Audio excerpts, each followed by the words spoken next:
रात गहरी होती जा रही थी और अंधेरा जैसे उन्हें निगलने के लिए तैयार था। विकास, समीर और मीना तीनों दोस्त बिना किसी खास प्लान के एक लंबी यात्रा पर निकले थे। शहर से बाहर जाने के बाद उन्हें एहसास हुआ कि रास्ता काफी सुनसान और वीरान है। चारों ओर फैले जंगल और कच्ची सड़कों पर गाड़ी चलाना भी आसान नहीं था। उनकी पुरानी किराए की कार बार-बार अजीब आवाजें कर रही थी, जैसे उसका इंजन किसी खतरनाक मंजिल की तरफ इशारा कर रहा हो, लेकिन कोई भी इसे गंभीरता से नहीं ले रहा था। विकास, जो पीछे की सीट पर बैठा था, उसने झुककर रेडियो ऑन कर दिया। रेडियो से एक पुराने फिल्मी गाने की धुन सुनाई देने लगी। उसकी आवाज हल्की थी, लेकिन उस शांत माहौल में एक सुकून देने वाली राहत लग रही थी।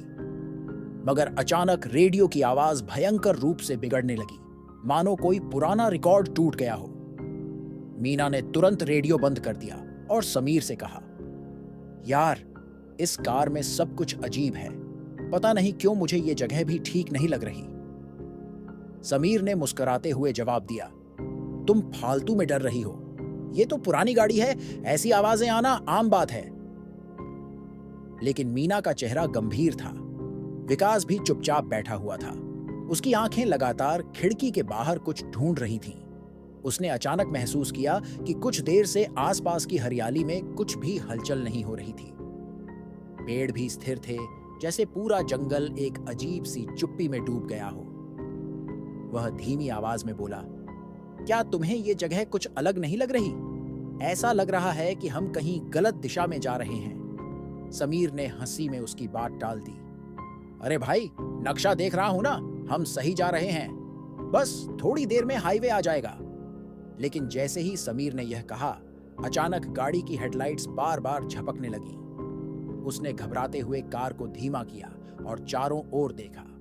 अंधेरा इतना गहरा था कि सामने कुछ भी दिखाई नहीं दे रहा था। गाड़ी जैसे ही धीमी हुई, उसके इंजन से एक अजीब सी घड़घड़ाहट की आवाज आई और फिर पूरी तरह से बंद हो गई।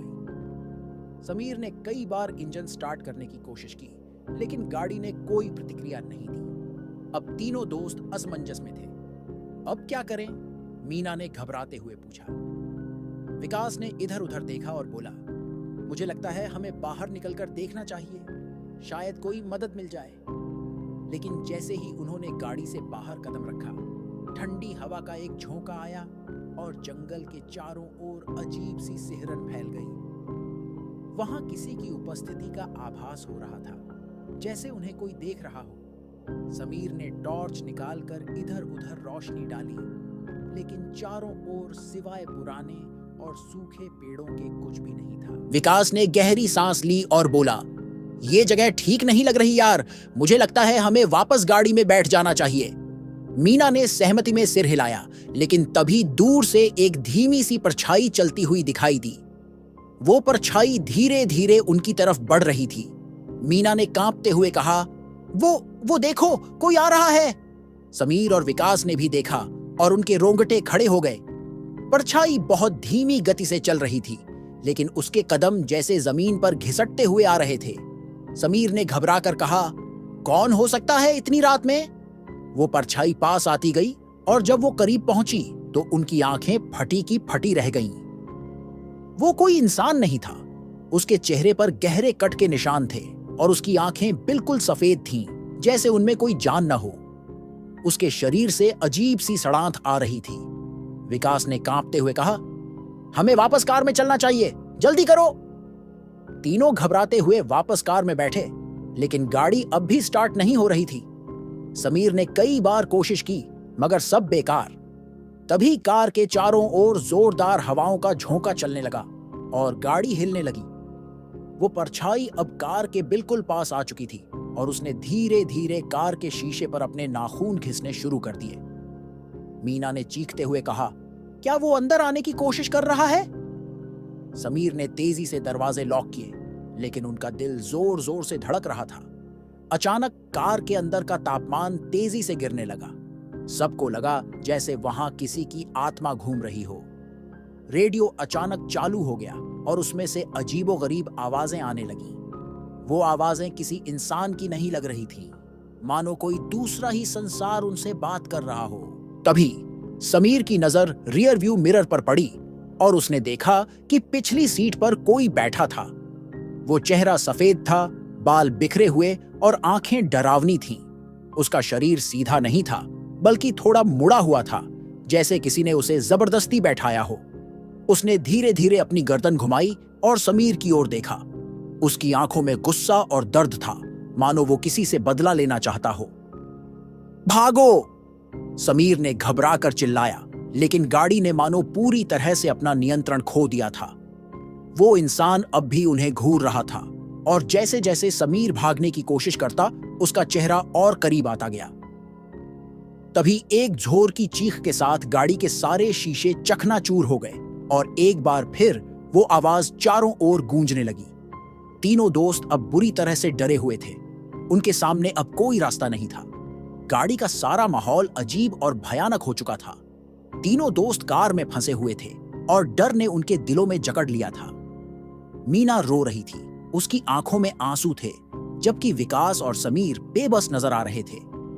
जैसे ही उन परछाइयों का डर और बढ़ा, कार के चारों ओर अचानक एक अजीब सी रोशनी चमक उठी। विकास ने घबराते हुए कहा, क्या तुम लोग देख रहे हो? ये रोशनी, ये क्या है? आसमान में एक चमकीली रोशनी फैलने लगी, जो कार के चारों ओर घूमने लगी। वो रोशनी धीरे धीरे घनी होने लगी और कार के अंदर अजीब सी आवाजें गूंजने लगीं। मीना ने कहा, ये कोई सपना तो नहीं है, हम जल्दी से यहां से निकले। समीर ने गाड़ी की चाबी को फिर से घुमाने की कोशिश की, लेकिन गाड़ी ने कोई प्रतिक्रिया नहीं दी। तभी अचानक कार के अंदर का तापमान और गिर गया और सबको लगा कि कोई अदृश्य शक्ति उनके चारों ओर घूम रही है। क्या हमें बाहर निकलना चाहिए? विकास ने डरे हुए स्वर में पूछा, लेकिन कोई भी बोल नहीं सका। तभी एक जोर की आवाज आई और एक दीवार की तरह कुछ कार के दरवाजे पर गिरा। वो परछाई अब पूरी तरह से कार के पास थी। उसकी आंखें चमक रही थीं और उसने एक डरावनी आवाज में कहा, तुम लोगों को मेरी मदद की जरूरत है। तीनों ने एक साथ चीख मारी। तुम कौन हो? समीर ने हिम्मत जुटाकर पूछा। मैं इस कार का मालिक था, उसने कहा। मेरी आत्मा इस कार में बसी हुई है। जब मैंने इसे छोड़ा तो मेरी आत्मा इस कार में फंस गई। मैं चाहता हूं कि तुम मुझे इस जगह से बाहर निकालो। विकास ने कहा, लेकिन हमें यह कैसे करना होगा? तुम्हें इस कार को उस पुराने खंडहर के पास ले जाना होगा जहां मैं मरा था। वहां जाकर मुझे मुक्त करो, उसने कहा।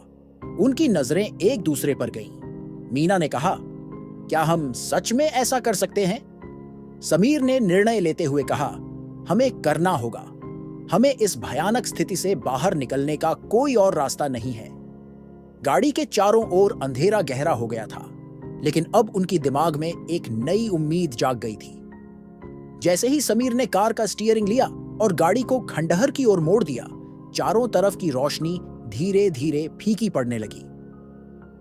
गाड़ी खंडहर के पास पहुंच गई और तीनों ने तुरंत बाहर निकलने का निर्णय लिया। खंडहर का वातावरण घना और डरावना था। वहां की दीवारें पुरानी और टूटी हुई थीं। जब वे अंदर गए तो वहां एक पुराना अलमारी नजर आया। विकास ने कहा, क्या हमें इसे खोलना चाहिए? हमें देखना होगा, मीना ने कहा। जब उन्होंने अलमारी का दरवाजा खोला तो वहां एक पुराना पेंटिंग था। पेंटिंग में वही परछाई थी जो उन्हें पेंटिंग में जो चेहरा दिखाई दे रहा था, वह बिल्कुल वही था जिसे उन्होंने कार के शीशे में देखा था। भयानक सफेद चेहरा, बिखरे हुए बाल और जलती हुई आंखें। तीनों के रोंगटे खड़े हो गए। पेंटिंग के नीचे धूल से ढकी हुई एक पुरानी डायरी रखी थी। विकास ने कांपते हाथों से उसे उठाया और धीरे धीरे पन्ने पलटने लगा। डायरी में उस आदमी की कहानी लिखी थी जिसकी आत्मा अब कार में बसी हुई थी।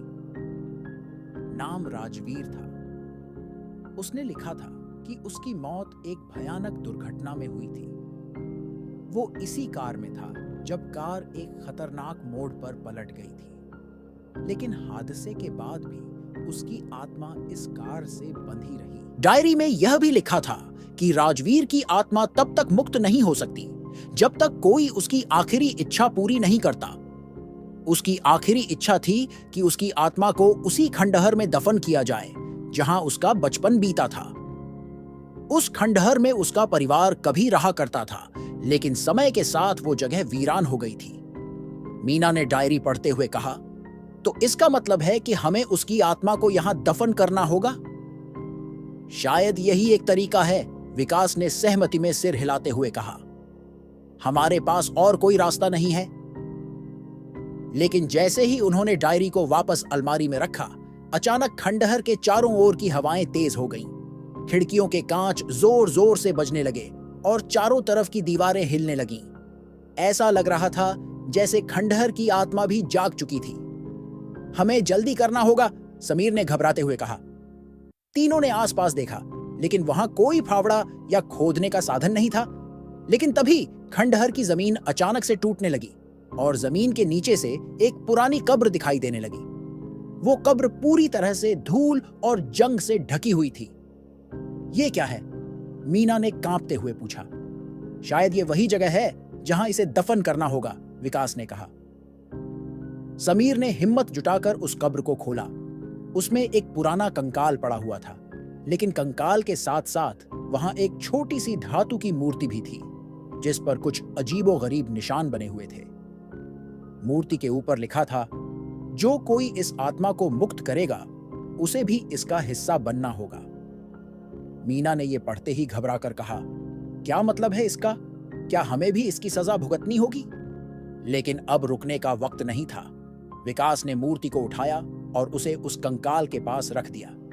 अचानक हवाएं और तेज हो गईं और खंडहर में गूंजती चीखें सुनाई देने लगीं। राजवीर की आत्मा अब उनके चारों ओर घूमने लगी थी, जैसे वो अपनी मुक्ति का इंतजार कर रही हो। अचानक मूर्ति से एक तेज रोशनी निकली और पूरे खंडहर को रोशन कर दिया। वो रोशनी इतनी तीव्र थी कि तीनों ने अपनी आंखें बंद कर लीं। जब रोशनी धीमी हुई तो सब कुछ शांत हो गया। हवाएं रुक चुकी थीं, चीखें खत्म हो चुकी थीं और खंडहर अब सामान्य लग रहा था। समीर ने गहरी सांस लेते हुए कहा, शायद ये खत्म हो गया। विकास ने धीरे धीरे अपनी आंखें खोलीं और देखा कि मूर्ति गायब हो चुकी थी।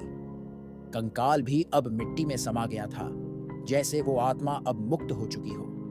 तीनों ने राहत की सांस ली, लेकिन तभी मीना ने धीमी आवाज में कहा, क्या हमें यकीन है कि सब कुछ खत्म हो चुका है? समीर ने उसे दिलासा देते हुए कहा, मुझे लगता है कि अब सब सही है। हमने उसकी आखिरी इच्छा पूरी कर दी। अब उसकी आत्मा शांत हो गई होगी।